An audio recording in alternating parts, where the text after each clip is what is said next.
How we going, guys?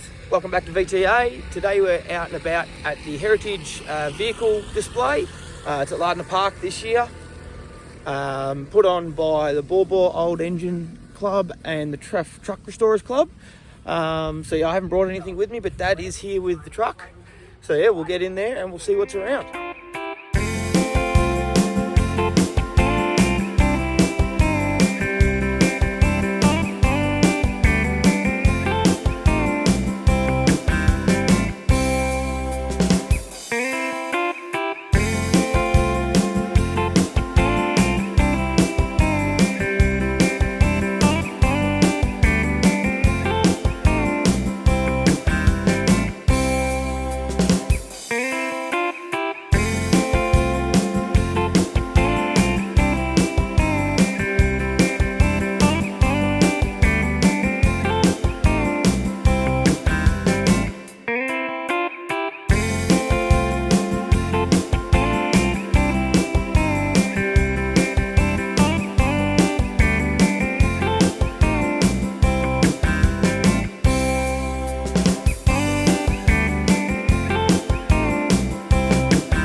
Something's going to happen. Slightly a bit of something. Yeah, it went. Is that the most you've seen all day? No, we've seen it 3 times now. Just enough to keep me going. That's residual. Probably. I reckon it's got a guts full. What a glow. All the way up, nothing, but it's all the way over. Just governed. Yeah. Oh, it's a throttle governed, is it? Yeah.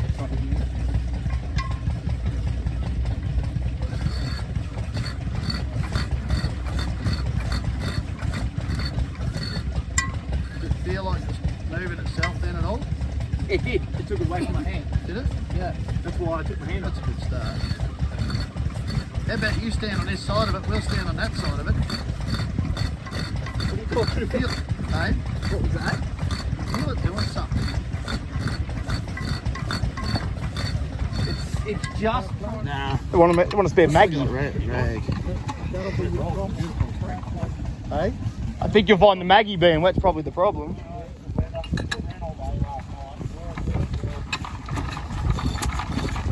There she goes. Cool.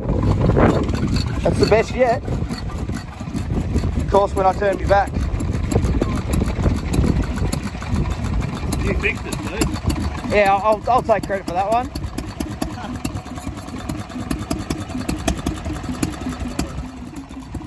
So here we have Ben's Ronaldson Tippett model, a Type O.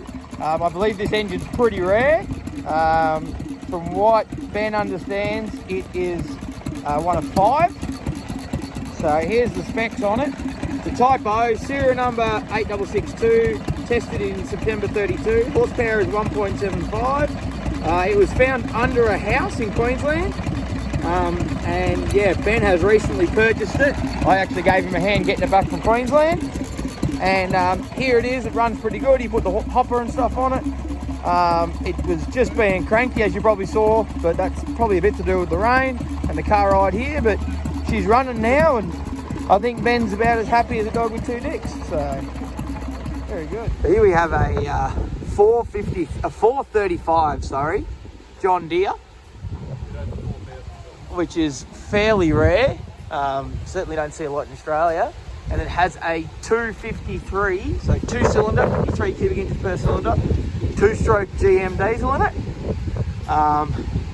And old Dad Latham here is going to see if he can fire it up for us. Really cool little tractors. As I said, you don't see a lot of them. There's only like 4,000 built. I think you could also get basically the same model with a petrol in it. But I don't think I've ever even seen one of them. So here we go. Let's see if she's going to fire up for us.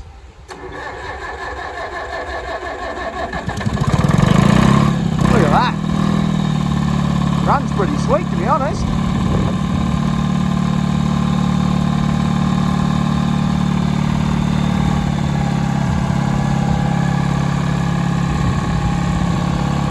On, how good is that?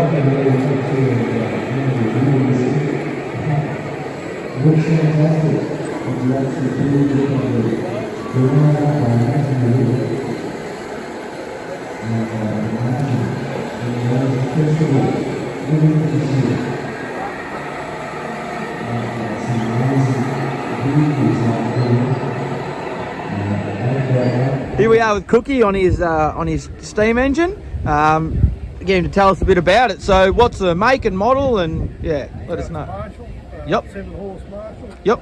Built 1915. Mhm. Did most of its work on life in Tassie. Yep. Towing a threshing van, living van around farm to farm. Yep. This is a contractor basically. Yep. Yeah. So, what was it like when you got it? Total rebuild. Total rebuild, top to bottom. Yep. Every bolt, not every rivet, but most rivets. Yep. New barrel, new firebox wrapper. Yep. So was the engine complete but needed a lot of work, or did you have to find a lot of parts? Basically complete. Yep. Had to buy a few little bits and pieces. Yep. All right. Mainly work. Yeah, no, that's all right. That's it. It all takes money, doesn't it? No, you've done an absolutely beautiful job. It's come up nicely. I'll get a few good photos of it, and thanks for letting us know.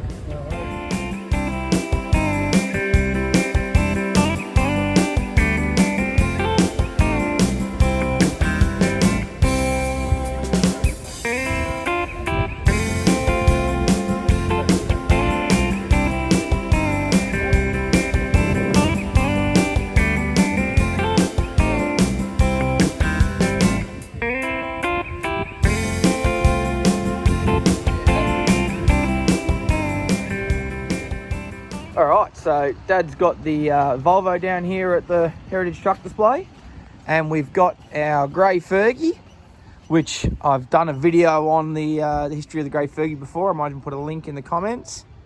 And we've also got our, it's the 3 centreweight non-tipping trailer, which is a genuine Ferguson item. It does need a bit of fixing up.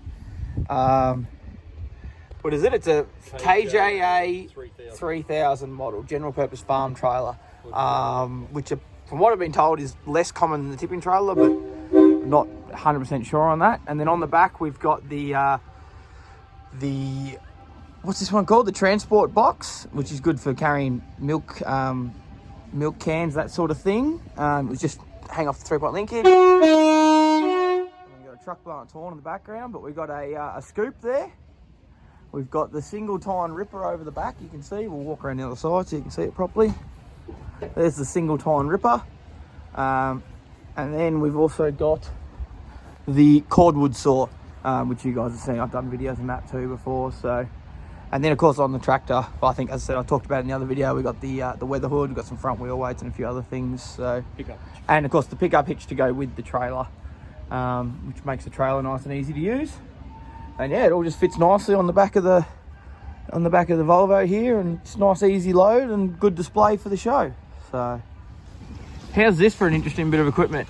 So this is, as you can see, from Bendigo Trams, and it is for working on the power lines above the trams. So you climb up the side, the rails all fold up, and it will lift up, I don't know how much, a few feet, and spin around so that you can access the tram lines safely to do work on them. I think that's really fascinating. They have similar machines, new machines around, but obviously this was how they did it back in the day. A lot of timber. I think they're probably insulated fairly well, intentionally to stop you getting electrocuted. But yeah, such a really interesting machine and a really interesting way to get around a problem at the time. So here we have a 1912 International Harvester hay press. So this is a stationary hay press. You would back this up to the big stack of hay, and you would be standing here with a pitchfork and pitchforking it in manually. And then of course it actually, for whatever reason, punches the bales forward down this chute. You would manually tie them, I believe. I don't think it's got a knotter. No, I think you manually tie it, and then it comes out the end and you pull it off. And obviously you keep doing that until you punched all your bales out. It's got a 6 horsepower International Famous engine on it. And he's gonna start it up for us in a minute and show us how this fascinating mechanism works. I genuinely don't know.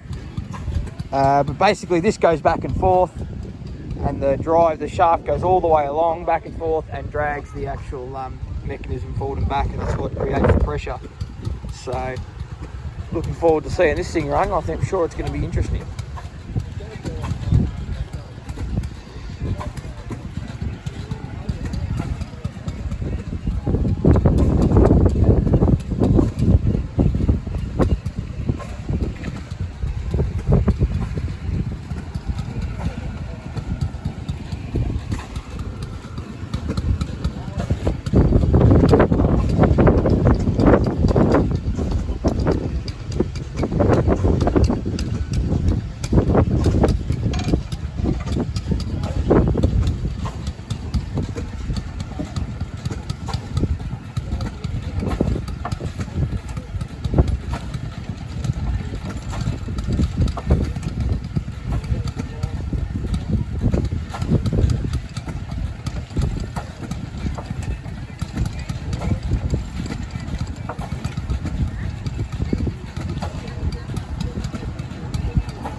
The whole rack goes round. I understand it better now.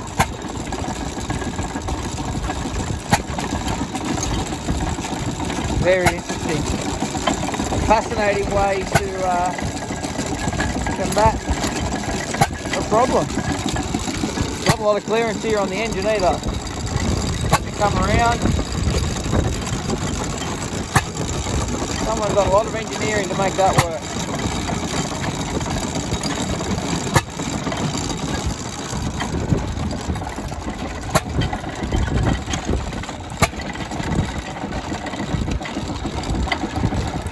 Such an interesting piece of equipment. As you can see, there's a shaft in here. If you look at the hole, you can actually see going forward and back.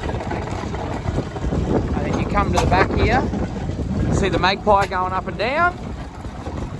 So the magpie pushes the hay in. And if you look back here, as I said, you've put your hay in here. Put your hay in here.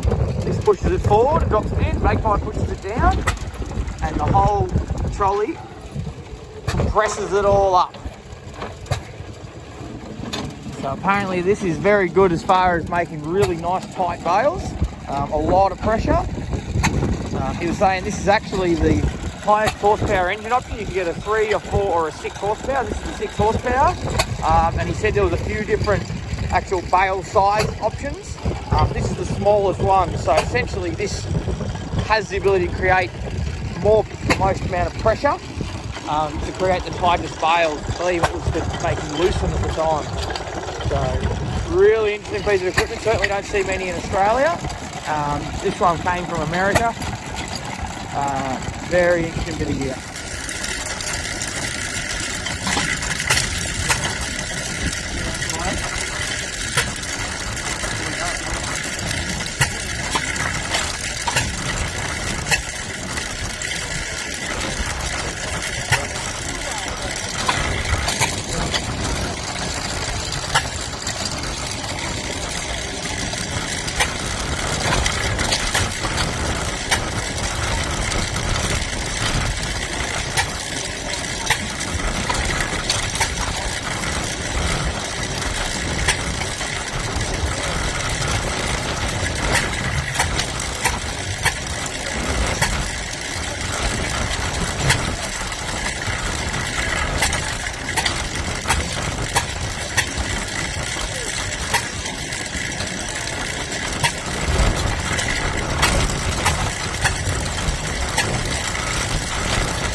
Alright guys, thanks for joining us here at the Heritage Vehicle Display.